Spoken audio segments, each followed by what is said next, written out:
Hello, everybody. We are here for Tuesday Talks, and today we have an amazing soul, an entrepreneur, and a transformational coach called JP. JP is a transformational coach focusing on mindset and habits. Let's get JP on here. I see you there, JP. Let me invite you. Hello, how are you doing, JP? Hey Z, how you doing, man? I am doing fantastic, fantastic. Thank you very much for taking the time out and coming on to Tuesday Talks.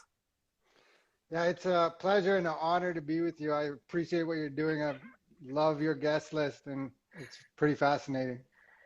No, thank you very much. Thank you very much for hopping on here as well.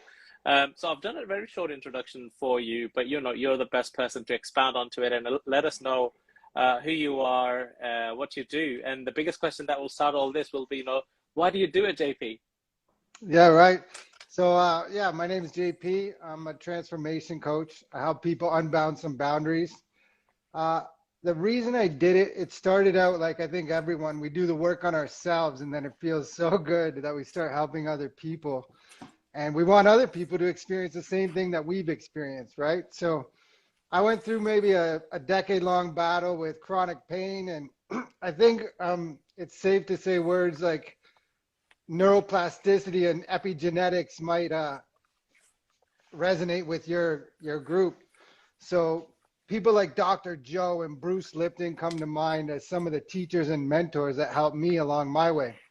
And so I was going through this decade of chronic pain and this dark night of the soul, and all of a sudden, when the student is ready, the teacher will appear. And Dr. Joe Dispenza for me was that teacher. And he just started telling me about like his story, and his story resonated so much. So what happened with me, I have a spinal stenoma in my tumor in my spine, and it just caused it so that breathing, coughing, laughing, sneezing, all of these things were just constant pain. And I was at a point, I was taking like 33 pills a day. I remember being 35 years old, and I was at a birthday party in a mobility scooter, and a friend of mine said, "You don't look so good." And I said, "I'm waiting around to die at 35." And so fast forward about 5 years, my son was about to turn 5, and I started to say, you know what, I'm not doing this for the rest of my life. I was turning 40, he was turning 5, and he deserves much better. His whole life, all he ever saw was me just sitting there in a wheelchair. Oh, my back hurts, wake up in pain all day long. So I found Dr. Joe. I heard his story, and he got hit by a truck, and he reconstructed his spine by himself in his mind. And that's the first time I ever experienced something about mind and body connection. And my whole life, I was just grew up with a fixed mindset, and I didn't even know what a growth mindset was. I thought, okay, here's your job, here's your house, your wife, your 2.5 cars, your 2.5 kids, your 2.5 dogs, and you retire when you're 65, and you're supposed to be happy about it and take what you get and don't be picky, right? And so no one ever taught me, and I don't blame anyone, right? That's just the way they were raised too. So no one ever taught me that you can create it all yourself. And so once I found Dr. Joe, then I found Mind Valley and Vision, and all these things, just so much learning and knowledge kept coming my way. And things that I used to like, I stopped liking. Like I used to watch sports addictively, like come home, turn it. I thought everyone did it, right? And so then all of a sudden that kind of went to the side, and other things that I do now enjoy it that I never even thought of before, like just space, reading nonfiction books, and all sorts of stuff. And so the Dr. Joe and Vision kind of came together in my life at the perfect time. And then when COVID came around, it was like, wow, all these tools that I've been learning have all come together perfectly at this time. And now I'm ready to go into COVID, knowing I'm going to come out of it way better. Wow, I love this story. Thank you very much for sharing this and sharing the vulnerabilities there as well, right? So it's an amazing journey already, and I had lots of things that I'm not even aware of myself. So I'm learning as I am listening to you myself as well. But but hearing the journey that because I literally saw you earlier walking, because when we did this little test, I'm like, what's happening here then? So I was like, oh wow, so being on wheelchair and being in pain 24 hours for just simple thing, laughing, right? Is a simple thing that nobody actually pays attention to. Is a thing that you want to do, and you're in pain. So anything you want to do, you're thinking of the pain first, which is then restricting you. And I love the fact that you also touched upon, the fixed mindset that gets given to us. It's this we when we come into this world, we don't have a fixed mindset. We already have a growth mindset, right? If you you said you got you got a 5-year old. If you observe your 5-year old, you will see that he already has a growth mindset because he's always looking into what's next in life. Oh, let me touch this. What does this thing do? What does that thing do? Can I do this? Can I stand up? Can I crawl that side? That's the growth mindset because you're just trying things out, and something you like, something you don't like, so you'll do it. That's what you're learning. But society, as we're getting older, just kinds of gives us this well-developed package. You're like, oh, this is it. This is the box. Take this box with you, and just work everything which is what you need is in this box. Just work with this box now, right? At a certain point you will take this item out of it, and at a certain point you will take this item out of it, and you don't need to look anywhere else. Just keep looking in the box, right? And then at one point what happens is you're consumed by that box, that you are in it, physically you're in that box yourself, because you don't see anything. Your vision is tunnel vision, because as you said, you think that's what you need to do. Come home, put the TV on, watch sports. I love Formula One. So I watch Formula One. It's been, as you said, it's less and less now, because you're like, okay, I've got other better things to do. This is not the only thing, right? And it's great to now hear that, that you decided to pivot, and you were ready for COVID as well, because you were already in that growth mindset. You were prepared for it.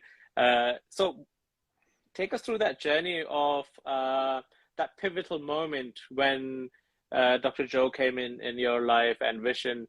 So and you were pivoting. What was that journey like? Obviously, I'm sure there was lots of ups and downs that everybody had. What kept you going? Yeah, right. So definitely my kids and my wife and my family, right? That's where you want to go. And once I started listening to his story and the way he was just a normal guy, right? And he's healing like people and blind people seeing and tumors disappearing. That was probably one that was like, oh, tumors disappearing. I have a tumor. And he said something really powerful, was like, stop like giving your power away. And I would say, you know what? That's what I'm doing. I go to the doctor. He's been to school to be a doctor. I don't know. I'm not a doctor. He must know everything, right? But really, the diagnosis is just a diagnosis. It's not a long-term prognosis, right? And so he's basing it off everyone he's seen before, and I'm not that person. Like, he doesn't know anything about me. So meditation was huge. He doesn't call it meditation, but meditation was probably the biggest one. And just simple things, right? I still do it today. There's a list of about 10 things, like journaling, meditation, fasting, reading, writing. Exercise is huge, right? So I went from that mobility scooter, and yesterday I ran 13 kilometers in the morning as the sun came up. Wow. That's amazing, to run that 13 kilometers, and the pivots that you just shared there. Of I this the mindset that I wanted to touch upon, that everybody, they look at the physical body, like that they want to fix that and do this, but even though people who exercise and think they're fit and everything, but one part of the muscle, of the body muscle, that nobody pays attention to is the mind, is the brain, which is, we can create anything and cure anything if we like. And you're as you're mentioning that, I've heard stories like that people have actually cured themselves out of life-threatening illnesses. There's a person that I actually know personally, and she was told that she had about a year or two to live for some disease that she had, but she was like, nope, I'm not having that, and went into exactly what you say, meditation, journaling, exercise, and all that stuff. And she's still alive. Right. It's been 7-8 years now that I know her, and Yeah. it's it's there. So it's all about the mindset, right? It's a case of, right, if you have a thought and you're, as you say, you're not giving your power away. You are, yeah, you can go there and get your consultation done, get your feedback that is needed, so you actually know what is actually happening. But once you know these things, you are able to conduct all those things yourself, in terms of, yeah, if there is medication needed, maybe you need to do that because you need to boost your immune system and all that stuff. But actually, you can help yourself with that immunity as well, by your mindset, right? It's, if your mindset is strong enough, your world is actually happier. That when people are looking at other people's grass and you say, oh yeah, that grass is greener. Grass is always greener on the other side, because you're not watering your own grass. It's there. Just water it and it will be green, right? Right. Yeah. I look at my screensaver. It's a Wayne Dyer quote, and it says like, if you change the way you look at things, the things you look at will change. And it's just so true. Like, I don't know how much change. I don't even know if the tumor's still there. Like Dr. Joe says, that exists in the old personality, right? And the biggest thing for me that was like the aha moment was when he says, your personality creates your personal reality. And so I was thinking, wait a minute, is that true? Yeah, it's kind of true. I'm like a miserable person. I'm always in pain. I'm complaining. I'm a victim. And so that's creating my world. And so like once you flip the script and switch that around, now everything changes. Now I'm responsible for me, and everything is a result of me. I love this. I love this. So, how's the journey now that you are helping everybody else uh, do that transformative journey as well? Take us through an example, if you'd like to share, of what would it look like for somebody if you want to reach out to you. Sure. So and let me just back up a little bit. So what happened, I started donating blood. That was my way of generating abundance where I couldn't find abundance. And I thought, well, how am I going to do this? So I started donating blood. That led to volunteering. And so what I did, I started volunteering to help people with chronic pain, men who had depression, because I had depression and anxiety because of it. And so the feeling you get from helping those people just grows and grows and grows. And then so when coaching came along, it was like, oh, this is a perfect fit. So now today, what do? There's one big philosophy I have, and it's like 90 days at a time. I have a tool I use with clients called the N90 protocol, and N just is next. So it's the next 90 protocol. And so what are we going to do for the next 90 days? Because what I found out is that 90 days is the perfect measurement. And it's not too long a period of time that you're wasting a lot of time if it doesn't work out. But it is a perfect amount of time where you can figure out if something's worth pursuing. You can also measure the results that you're getting, and then you can make the adaptations and changes. So whatever it is, you start small, right? Journal for 90 days, meditate for 90 days, whatever it is. And after 90 days, you're going to start going in a certain direction. It might not be the direction that you thought of at the very beginning. And like the hill isn't straight up, right? You kind of zigzag and figure out things along the way. And so that's one of them. Another one I use is called My Five. And if you know Jim Rohn, he says you become the 5 people that you hang out with the Mm-hmm. most. And so what I found is during the lockdown, those volunteer groups I'm talking about had to go online. And so there was a bunch of people who were isolated, and they didn't have any family. They didn't have anyone with them, and they were struggling a lot. And so I developed this tool called My Five based off of that saying. And the idea is that you don't have to have like your mom, your aunt, your uncle to come and all your friends to come and be your 5. You can go on YouTube and watch 5 mentors for 12 minutes a day. So 1 hour a day. And if you did that for 90 days or even 1 month, you're going to learn a lot about something. So let's say Joe Dispenza, Bruce Lipton, Wayne Dyer, Zishan Khan, and JP Horgan, right? And so you watch videos about these people and you start to learn about whatever that process is. And it will either take you to explore that further, or you go, okay, that's not for me. But the idea is like if you have a Tony Robbins in your ear every day or a Tom Bilyeu in your ear every day, that you're going to get better. And it's just sky's the limit. I actually love this, and in terms of the N90, because you know, uh, as they also say, it takes 90 days to build a habit as well, right? So by the end of 90 days, you're you're happy with that habit, and your body is kind of already attuned to what you're trying to do now, right? Because it's like, okay, this is now happening. I'm gonna automatically just switch on to this. Let's say, for example, if you're not an early person, but you decided to wake up early morning, yeah, it's difficult in the beginning. You know, you've got your alarm and all this stuff, but there comes a point that your body then automatically just wakes up in the morning now, right? And it's like, oh yeah, because you've been doing it for, let's say, 40, 60 days already, and the last 30 is just like, okay, let me just support this person now that is trying to do, and that's what it is, right? And I love the fact that, okay, yeah, listen to the other inspirational people out there.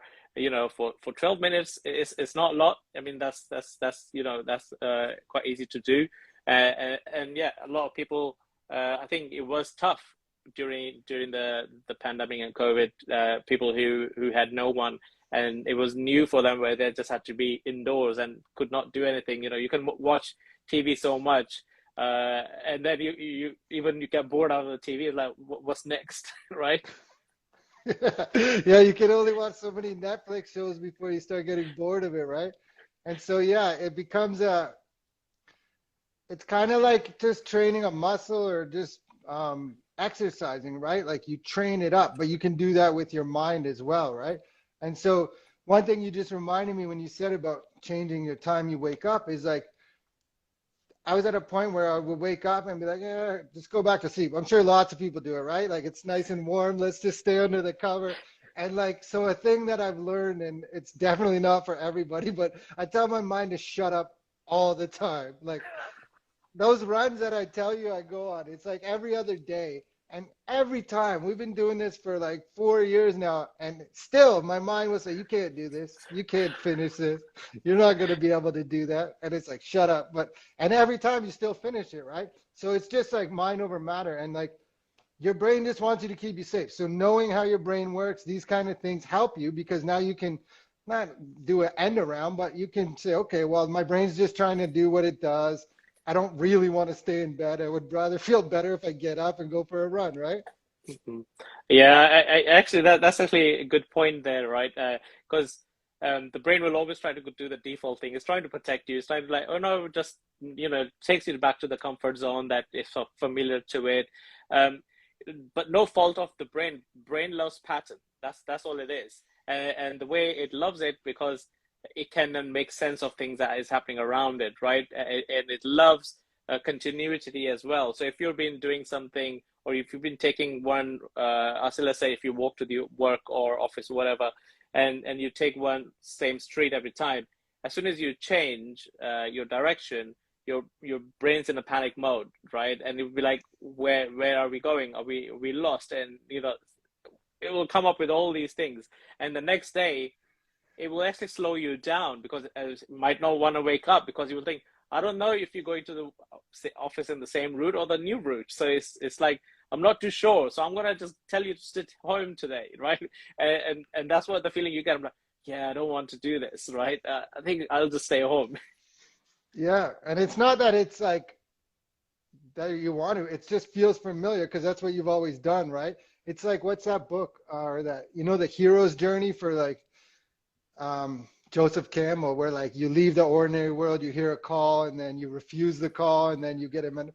So that's the ordinary world. But then once you leave that ordinary world, it feels uncomfortable, but you grow through it, and then eventually it's like I wouldn't have it any other way. Like my old story, my victim story, I wouldn't change it for a second.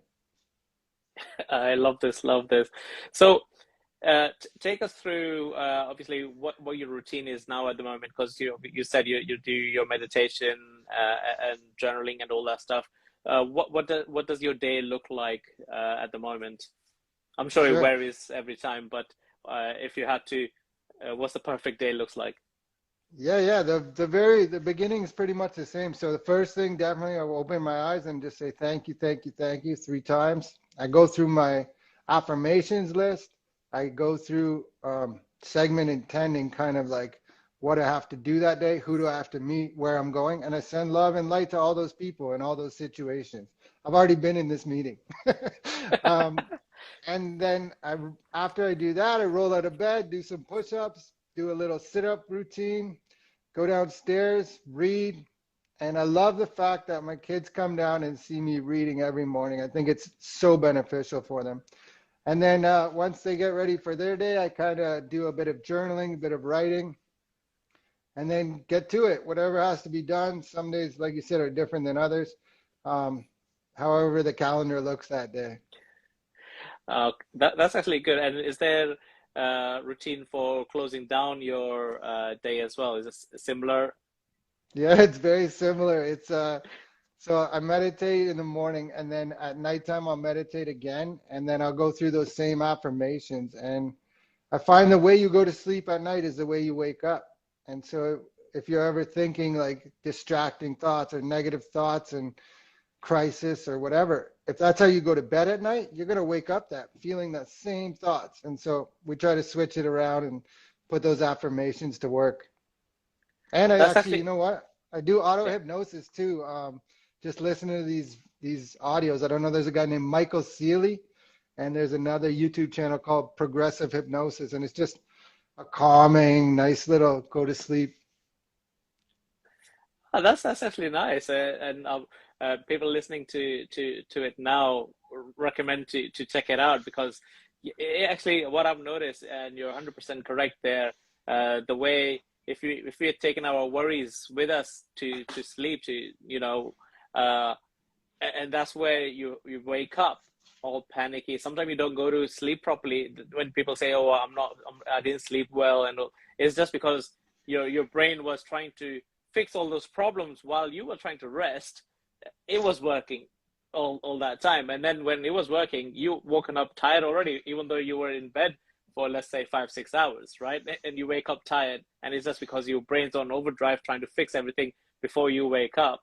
It came up with all the scenarios of whatever that problems you were thinking of, right? The day will bring. And then just wanted to expand onto that.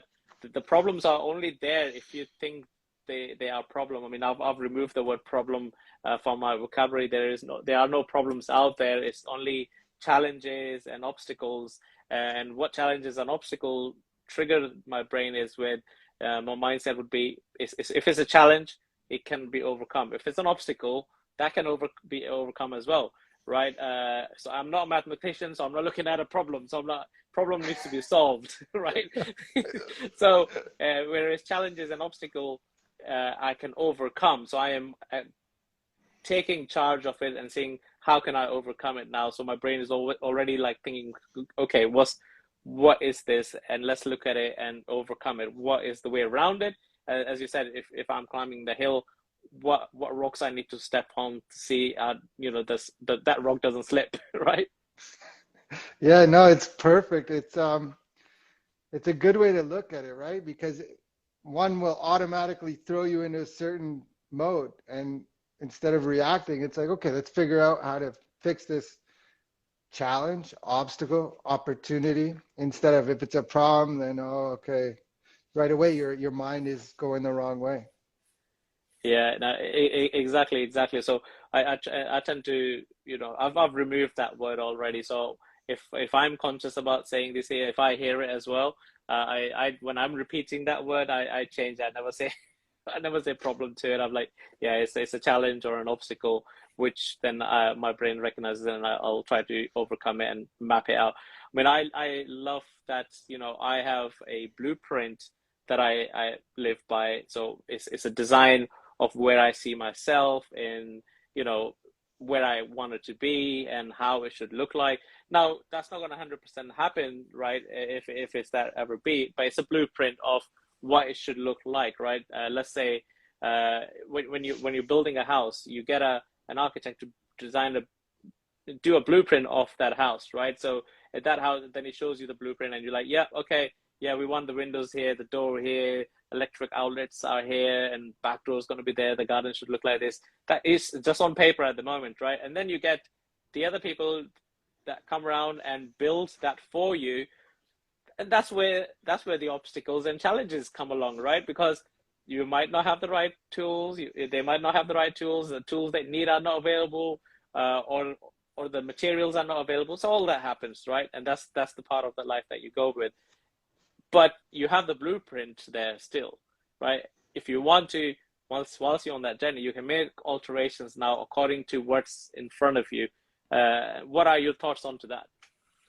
Yeah, I love the idea of the blueprint, right? Because if something's not working or you change your mind down the road, you can kind of just erase it. You know what? I want the bathroom to look bigger, or I want to move this over here. And so, yeah, the blueprint is a great way to look at it. It's not, it doesn't keep you stuck in a box, right? You can jump outside the box and switch it up however you want.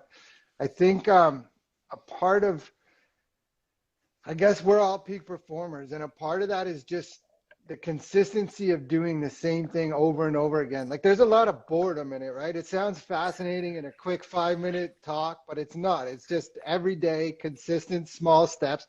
But the thing about them is they stack and they stack and they stack. And so I think it's super important to like note, like when we see all ourselves and our mentors, that it's not all great while they're on stage or whatever they look so, but then they go back, they have a normal life, they got situations and challenges. The work that we do is when nobody's watching, right? Those hours that you put in at the gym or whatever it is, cooking class or whatever you're trying to do, writing, whatever your craft is, the hours that nobody sees, that's what separates you from everyone else. I agree with that, 100% agree with that. So what was obviously you said you read a lot. So what books would you currently recommend to the viewers and listeners who are watching us now? Yeah, I got two right here that I'm reading right now at the same time. This is the one from all those coaches, the Oh, you got Seeds a of the printed Soul. version. Yeah. And then this is a circle way. This is, if you want to ever do group coaching, this is the manual. This is the way to go. It just teaches you how to manage. Like part of being a group coaching is that you're not separate from the group. It's a circle. You're all one piece of it.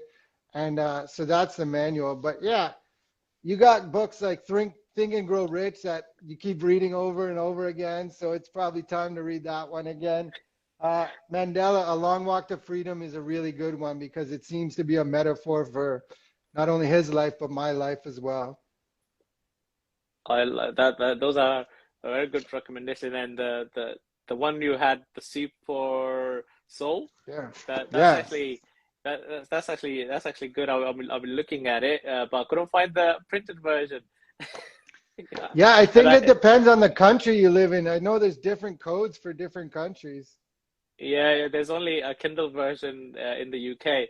So I was like, okay, I can't get that because I don't have the Kindle, and I don't want to download a Kindle app. So like, so uh, so I'll wait until it comes on Audible.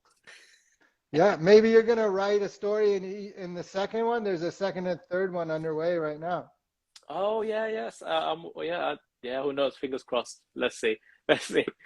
So t take us through a little bit more onto, since you now taken all these steps and you've come across, as I sometimes like to put it, that you've seen the bridge and you've crossed the bridge. A lot of people see the bridge and they're like, I do not know what's on the other side because the bridge seems very long. And as you were saying, it's the consistency that keeps you on that bridge, and once you carry on going, you come on the other side. Obviously, yeah, on the way you meet your coaches, mentors, peers, some people who are also on the same journey, but maybe few meters ahead of you, some are now behind you, that you are helping with. So how was it when you came on the other side and you were like, okay, I've crossed the bridge? I can already see on your face that there was a joy, right? So it was, take us through that. What did that felt, that moment? Yeah, it's a catch 22. It's kind of because this happens and then all of a sudden you realize that your same friends that they didn't change, I changed, and now it's harder to relate. So that's the one side of it that at first it gets it's difficult, but it gets easier over time because you're just playing in a different pond and it's nobody's fault. So then the other side of that is like, yeah, now I took back the power like we talked about earlier, right? So now I have the power and I know how to show you how to do it. Like we know in coaching that um, you got to hold the client's vision for them until they can step into it.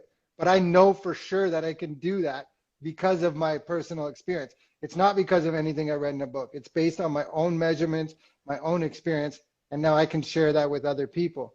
And so right now, we're actually working with a couple of other coaches, and we formed a company called Clear Coaching Concepts. And we're doing a virtual event that's coming out in October 6th, 7th, 8th, and 9th. And so that's just one avenue where, like we talk about all the time, what we focus on expands. And so that's just getting bigger and bigger. It started out as one-on-one coaching. It's gone into group coaching. Now we're going through live event coaching, and it's just hopefully going to have in-person coaching by this time next year. Oh, Or wow. in-person live events, sorry. Yeah, yeah, I totally got it. Yeah, wow. So that's an amazing journey there already, and so to go through one to one to the group and virtual and then so in person. So I can already see it's you have that little blueprint there already, right? So you're following a blueprint of that of your own program, which is amazing. Which is also what I'm hearing in this is that you are celebrating the small successes, right? The small wins that you have. Yeah, there is a macro that you have your eyes on. Yep, that's what it is. But all the way once you're getting that, one to one, group coaching, and so forth. So those are your small wins that you are celebrating until the big one will happen, which is I'm sure you want to do is the live in person events, right? Right. Yeah, that's the goal right now for sure. And like you said, it's just the small wins, right? And so it's important to acknowledge yourself for those little wins. I don't mean to say you just sit there and be in the glory. Pat yourself on the back, take a little quick look back at how far you've came, and then keep going forward. But it is important for just for dopamine, just for keep going, for motivation, for creativity to just celebrate those small wins along the way. Otherwise, it just seems so far out that a lot of people would just fall off the cliff and quit before they get up there. I love the fact that you added that it's gonna fall off the cliff. Yeah, but yeah, it's.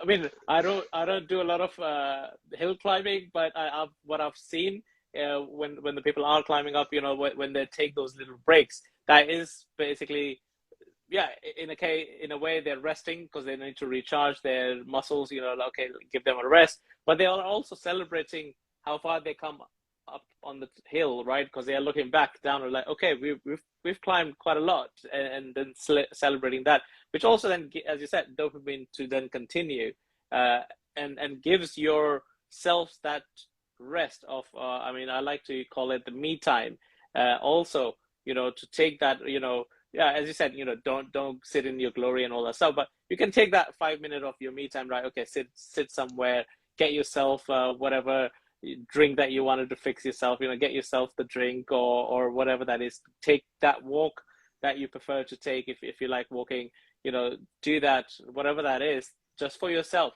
whilst you are looking back and saying, okay, this is what I've done. Because a lot of people, I mean, and there's nothing wrong with it, will do this exercise on paper, right? Sitting down on a desk and yeah, and looking back at it, and you say, oh yeah, yeah, we come far, we've celebrated it.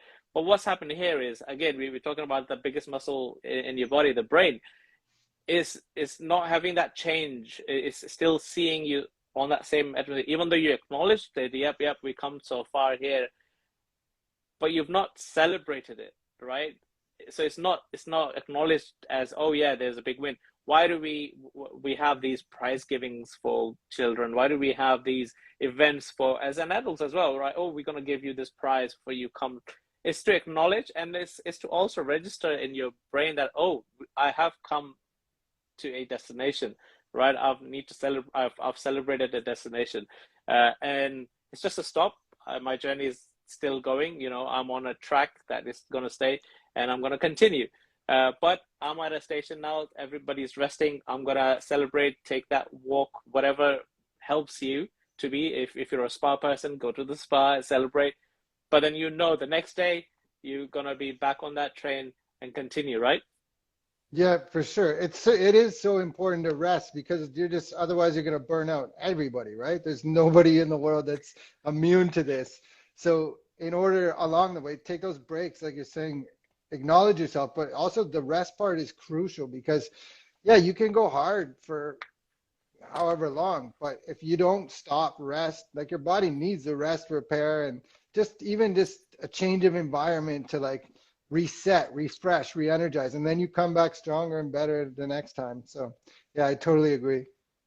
Love this, love this. What would you recommend the viewers who are watching us live now, and the listeners who will, when this episode will be on the podcast a bit later on, to how can they, let's say, if they are looking to pivot and along the similar journey, if they are relating this with this episode at the moment and they're looking for that pivot, what would you recommend them to do, right? How can they recognize? Because a lot of people just continue as, you know, yeah, this is life, right? When I don't like that term, but I hear it a lot. You know, this Right. is this is life. Let you deal with it, right? Yeah. Yeah. So first, like mindset, the book by Carol Dweck will, right? Fixed mindset, growth mindset.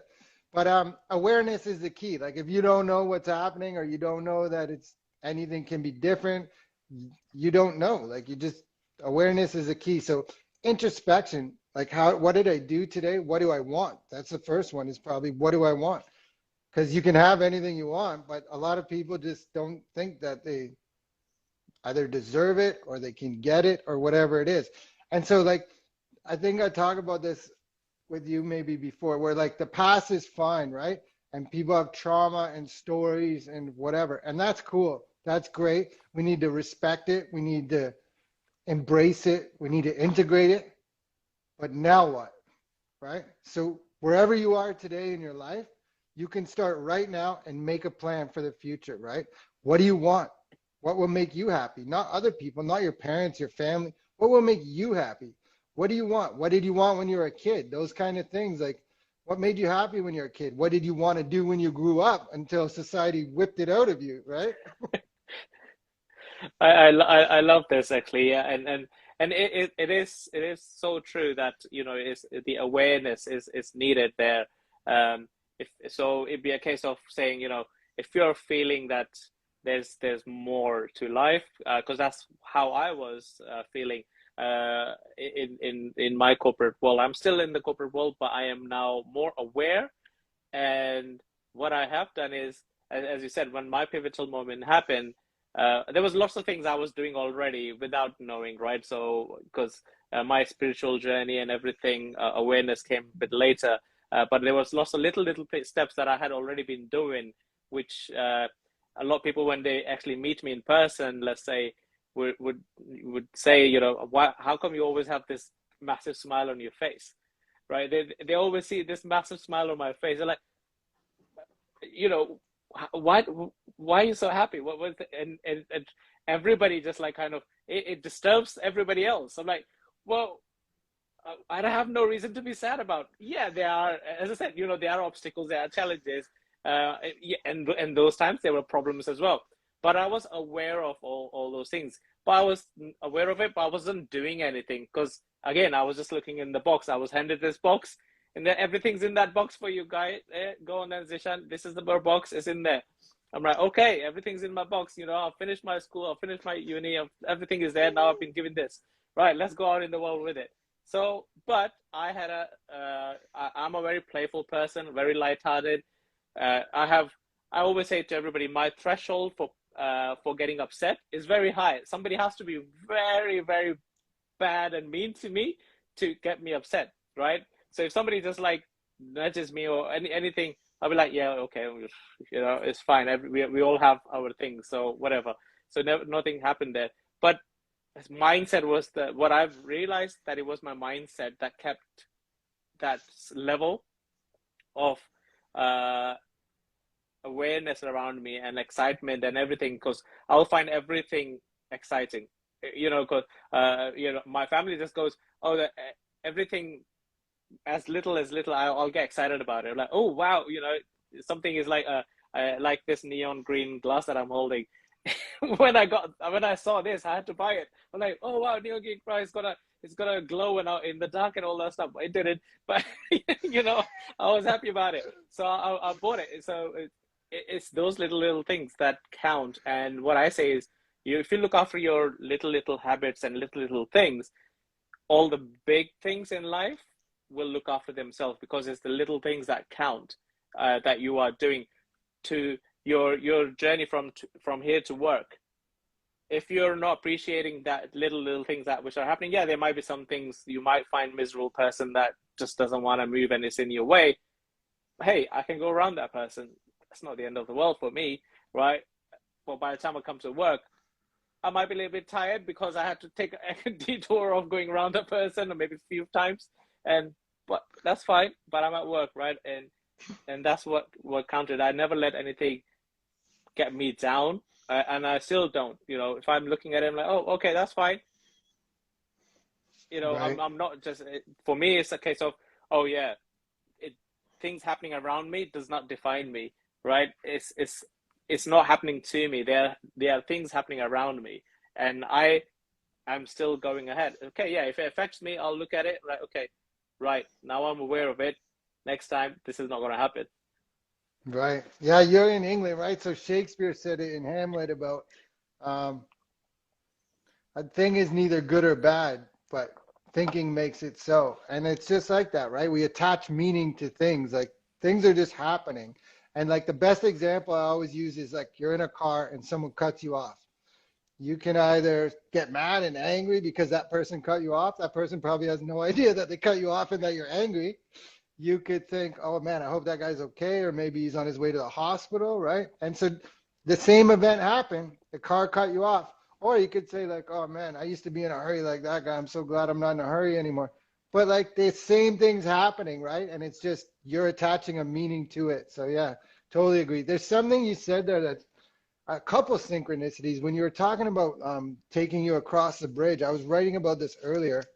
And also you said something about um, that when we when we um, when we go through our life, and if we just get, you don't want to be reacting, right? Like, so when you're saying how it takes you a lot to get angry, and so people are angry because they're just reacting to something, right? Instead of taking a second, taking a deep breath or whatever it is, and like assessing the situation and saying, how's this going to affect me in 10 minutes? You know what I mean? Is it going to be right? And so these kind of things are, it just goes back to like, yeah, we get to attach the meaning. And if the meaning that you like doesn't feel good in your body and you don't like it, change it.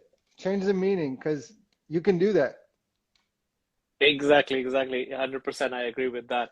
But JP, I would like to say thank you very much for your time today, and people who are watching this live with us on IG. And if you just joined recently as well, the viewers who are watching this live, will recommend to watch this full episode. There's lots of aha moments that JP has shared, and amazing books as well. So definitely watch this full episode again. JP, I asked this to everybody when we are wrapping this up. What would you like to say to everybody as a wrap up for this episode? Yeah, there's two things for me. Like your story is your superpower. I'm sure it's not like that for everybody, but it is for most. And like, how can you take the worst thing that's happened and make it the best thing? And then the second thing is what we focus on expands. Kind of wraps up what we've been talking about here for the last while. Wherever you want to go, just focus on that area. If you want to have a podcast on IG, focus on that. If you, whatever it is. And so what we focus on expands. And you can start where you are today and create your future by design. And that way you don't have to leave it up to other people. You get to design it right now. Love this. Thank you very much, JP, for sharing such amazing words at the end as well. And I love that, what you focus on expands, and it's true 100%. What you focus on expands. We will leave it to that. Otherwise it's a never-ending conversation. It will go out there. Now I will say thank you very much, JP, for your time and such a great story that you've shared with us as well.